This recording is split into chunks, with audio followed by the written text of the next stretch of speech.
Alright. Alright.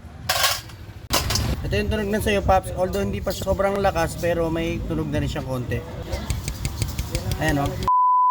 So yun mga idol, may bagong dumating. Makina, buong makina, galing Apayao. So ay, sabi ng may-ari, papa-general overhaul, refresh.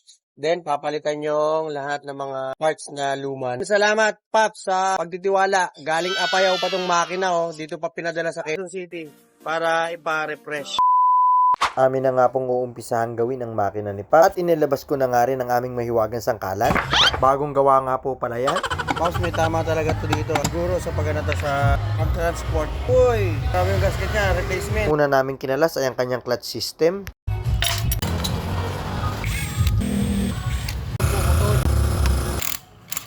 Sa pagkakalas ng makina, kung baguhan ka, dapat ina-analyze mo bawat pyesa na tinatanggal natin. May nakuha nga pala tayong maliit na parts dito. Parte ng lock washer na punit. Sa pagtatanggal ng ating outer primary at ating clutch housing, kailangan sabay ito iniaangat. Oil pump naman ang sunod na kinalas ko. Packing cock at drain plug bolt niya ay kailangan na ring palitan. Deform na, kailangan na yung palitan. Drain plug bolt. Okay pa ba, thread? Okay pa, thread.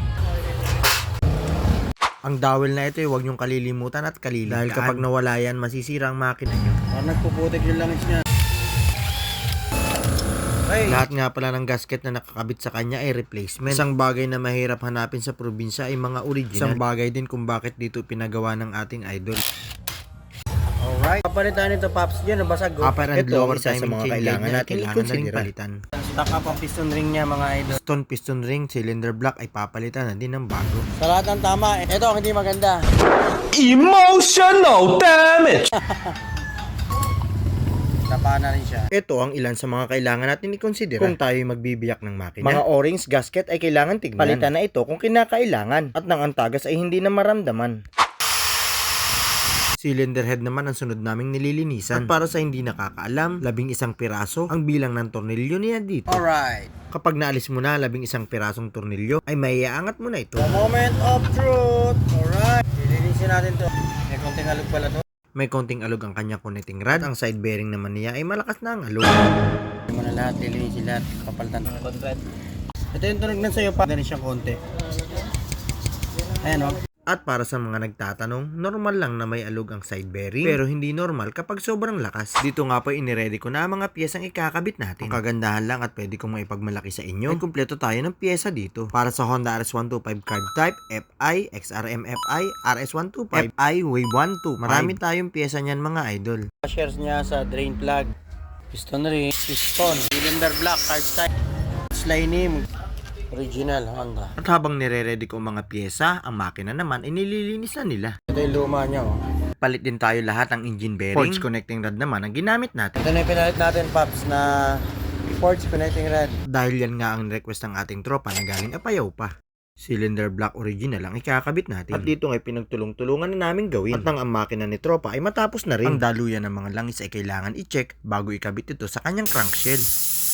Iniinitan namin ang kanyang crankshell bago ipasok ang kanyang sigunyal. At nang sa ganun, ang pagpalo dito at pagpukpok ay maiwasan. At pagkawala sa tamang balanse ng kanyang sigunyal ang maging dahilan. Ay, pasok na. Ayan, nagpalit tayo, Pops, ng forge connecting rod. Lahat ng bearing, Japan. At dahil nga kumpleto kami ng pyesa at ang mga kasama ko ang trabaho'y kabisado na, ay mas mabilis namin nagagawa ang trabaho sa pagbubuo ng makina. Yan mga idol, pagka nagbibiyak kami ng makina, yung mga gasket na mga sobra-sobra, nagawa na namin ng paraan na punasan kagad para hindi naman siya maging mas matignan, para wala siya mga labas-labas dito. Hindi siya halata na nabiyak na. Ganun dapat, habang malambot pa ang ating gasket. Para sa nagtatanong mga idol, bakit daw walang gasket dito sa gitna ating crankshell? Actually wala talagang gasket yan. Wala siyang gasket na papel. Pero meron siyang gasket maker dito. So ang ginagamit yan kadalasan, Beta Gray or gasket all. Yun yung magsisilid dyan sa crankcase natin. Yun, okay na mga idol. Pagkatapos namin buuin ang makina niya ay nagpintura naman kami ng kanyang crankcase cover. Tolits, MC Parts, piyesang sigurado dito ka na.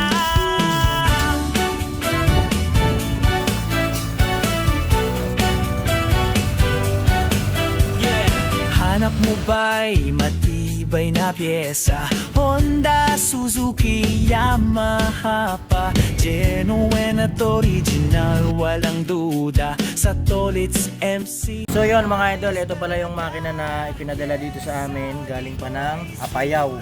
Okay nga, nilinisan namin yung kanyang crankshell, nilinis na siya, then narepente namin yung kanyang crank cover, tapos na at the same time na ano na natin to, general overhaul.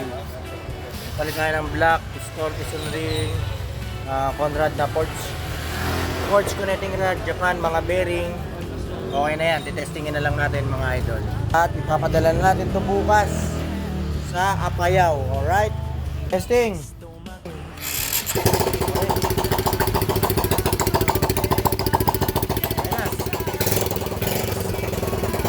Biritin mo konti nga, biritin mo konti.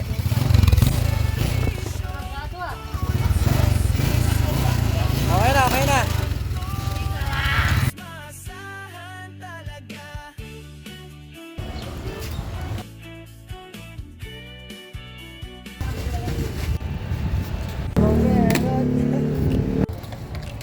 Okay na yung makina ni Idol. Safe na yan mga idol. Tolits, MC Parts, siguradong the best ka dyan. Yes, dito ay sigurado, garantisado, pati servisyo. Tolits MC, subok na gawang Tolits, masahan talaga.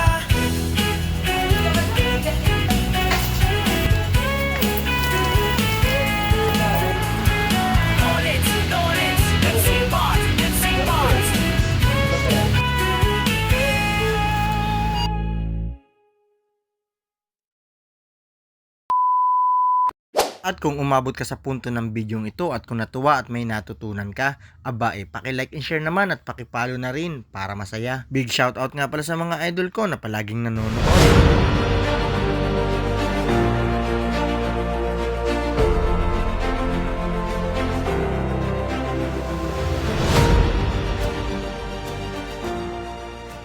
Maraming salamat sa panonood, hanggang sa muli. Bye-bye!